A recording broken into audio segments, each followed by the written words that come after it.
Esse vídeo vai ser o vídeo da divisão.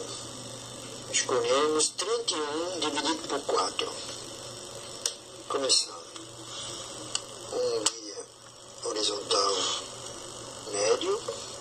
Do lado direito dele, um guia vertical pequeno. No meio dele, um guia horizontal para a direita, acima do qual vai ter a divisão, abaixo o quociente, e o dividendo será debaixo do primeiro guia horizontal. Já vou começar a colocar então.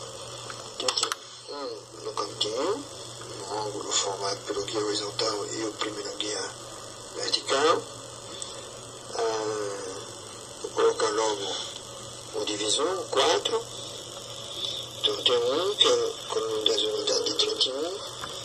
Outro guia médio, eu coloquei ele à esquerda, deixando lugar para mais uma peça. Meu guia vertical, colado com ele, eu posso colocar o 3 de 31. Deixo um espaço à esquerda e coloco outro guia vertical. Eu vou emendar agora com o guia médio, vou continuar aquele primeiro guia vertical pequeno, para descer mais. Eu já posso começar a minha operação. Então, o aluno começa a divisão quando já sabe multiplicar e sabe subtrair, certo? Então, vamos lá. 31 dividido por 4, uma tentativa. E se fosse 8? 4 vezes 8, 32. Não, é maior, não é 7. Então é 7. 7, coloca, fica debaixo do 4, né? 7 vezes 4, 28. 31 menos 28. Eu vou deixar um espaço embaixo, abaixo do 31, para colocar o 28, certo?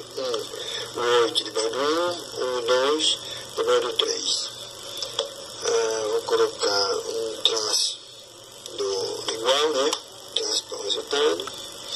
O símbolo, a ser completo, o símbolo menos à esquerda do guia vertical da esquerda. E já vou efetuar. Ou tira do 1, não dá.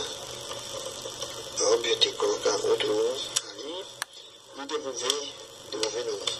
E colocar acima do 2 também. O que eu coloco na linha de cima, eu coloco na linha de baixo, na subtração, fica tudo no mesmo. Tem direito. 8 tirado de 11, 3 debaixo do 8. 2 mais 1, 3 tirado de 3, 0. Pronto, está feita minha divisão. 31 dividido por 4 igual a 7, com o resto 3. Agora, se a divisão for maior, que eu quero ganhar espaço. O 1 que eu coloquei para fazer 11 eu tiro. O 1 que eu coloquei acima do 12 eu tiro. E eu subo o traço de resultado, fazendo subir o 28 encostado debaixo de 31. Assim o meu espaço. Eu subo também o 03. Pronto. Aí terminei minha operação com menos espaço.